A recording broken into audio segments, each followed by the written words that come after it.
बच्चों, आज हम देखेंगे प्रश्नावली 1.3 में इबारती सवाल दिए हुए हैं तीन, और वो बहुत ही इम्पोर्टेंट प्रश्न हैं। उन प्रश्नों को हम आज देखेंगे। प्रश्न मैंने समय कम लगे इसलिए पूरा हल करके रख लिया है। मैं आपको स्टेप बाय स्टेप समझा देता हूँ। प्रश्न ऐसा है कि दोपहर 12 बजे 0 से 10 डिग्री सेल्सियस ऊपर तापमान रहता है।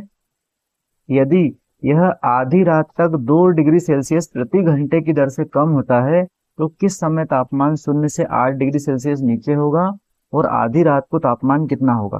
तो देखिए, मैंने इस प्रश्न को लिखा कि दोपहर 12 बजे जो तापमान है वो 10 डिग्री सेल्सियस दिया हुआ है हमको।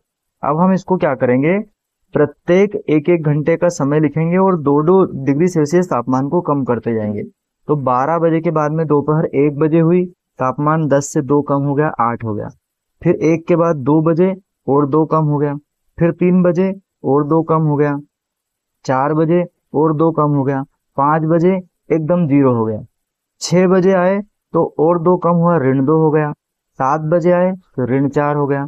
8 बजे -6 और 9 बजे -8 हो गया। तो हमारे प्रश्न में उसने पूछा था कि किस समय तापमान 0 से 8 डिग्री नीचे होगा, मतलब ऋण में होगा तापमान 8 डिग्री सेल्सियस। तो हमारा पहला उत्तर आ जाएगा कि रात 9 बजे जो है वो तापमान हो जाएगा -8 डिग्री सेल्सियस। उसके बाद और आगे बढ़ेंगे।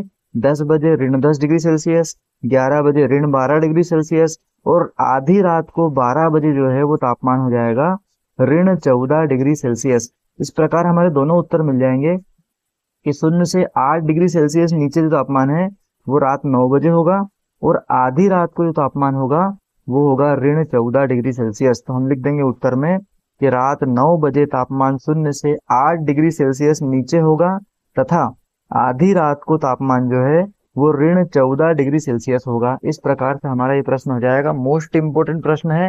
इस प्रश्न को इसी प्रकार हम करेंगे तो बहुत आसानी से हो जाएगा। उसके बाद इसका एक छठवां प्रश्न दिया हुआ है कि एक कक्षा टेस्ट में प्रत्येक सही उत्तर के लिए -3 अंक दिए जाते हैं, और प्रत्येक गलत उत्तर के लिए -2 अंक दिए जाते हैं, और किसी प्रश्न को हल करने का प्रयत्न नहीं करने पर कोई अंक नहीं दिया जाता है।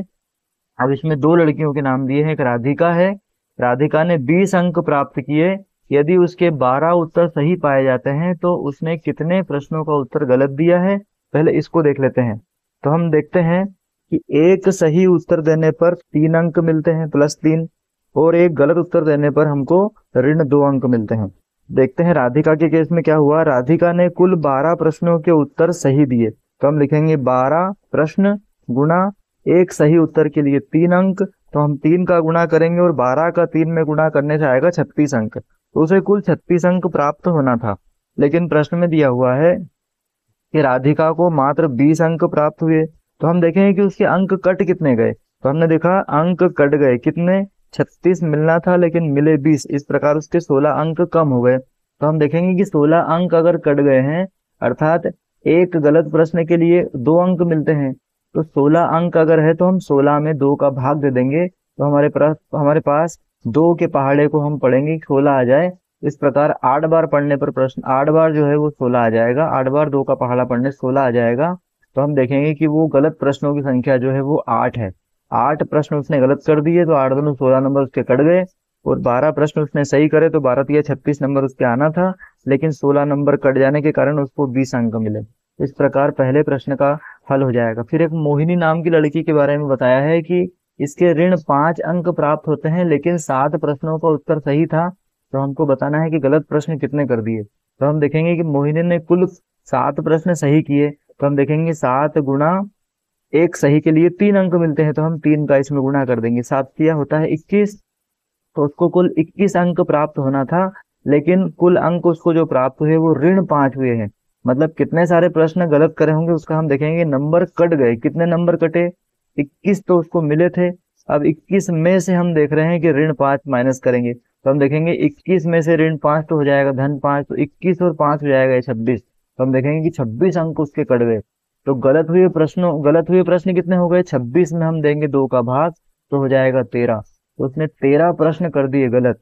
तो हम देखेंगे कि 13 प्रश्न गलत करे, मतलब 13 का अगर हम देखें तो 13 गुणा 2 करते हैं तो आता है कितना, 26। तो उसको 26 अंक तो उसके कट गए, और उसके आए थे कितने, 21 अंक। तो 26 अंक कट गए 21 में से, तो उसको माइनस में नंबर मिल गए, वो भी ऋण 5। हम देखेंगे इसका 7वां प्रश्न जो है वो इस प्रकार से कि एक उत्थालक है, एक कोई वजनदार चीज है जिससे जमीन में होल करना है। तो वो ये वजनदार चीज जो है वो जमीन से 10 मीटर की हाइट पे रखी हुई है, यहाँ पर रखी हुई है, और ये है जमीन। तो ये 10 मीटर की हाइट पे रखी हुई है, यहाँ से वो चलना शुरू करेगी। उसके बाद जमीन के अंदर जाएगी वो 350 मीटर अंदर जाएगी, इसलिए ऋण लगा हुआ है। तो 350 मीटर जमीन में अंदर जाएगी। तो वो पूछ रहा है कि आप बताओ कि 6 मीटर अगर वो 1 मिनट में चलती है तो इतनी दूरी तय करने में उसको कितना समय लगेगा। तो हम देखेंगे उत्थापक कुल दूरी तय करता है। तो उत्थापक कितना कर रहा है, 350 मीटर तो अंदर जा रहा है और 10 मीटर ऊपर ऊपर से आ रहा है, तो कुल मिलाकर 360 मीटर की दूरी तय कर रहा है वो। फिर हम देखेंगे इसकी चाल दी हुई है 6 मीटर प्रति मिनट, 1 मिनट में 6 मीटर चलता है। तो हम सूत्र लगाएंगे इसमें कि समय बराबर जो होता है वो दूरी बटे चाल होता है। तो हम लिखेंगे दूरी का मान 360 मीटर है और चाल का मान 6 मीटर प्रति मिनट है। हम 6 के पहाड़े को पढ़ेंगे, 6 के पहाड़े में 36 6 बार में आता है और 0 का 0 लग जाएगा। इस प्रकार 60 मिनट आ जाएगा, और 60 मिनट 1 घंटे में होते हैं। तो हम लिख देंगे यहाँ पर कि उसको उत्थापक को जो है वो 1 घंटे का समय लगेगा। इस प्रकार ये तीनों इंपॉर्टेंट प्रश्न हैं, और ये 3 में से परीक्षा में एक प्रश्न जरूर आता है। इनको बहुत ही ध्यान से 1 2 बार 3 बार देखकर आप कर लीजिए, आपके पूरे नंबर जरूर आएंगे।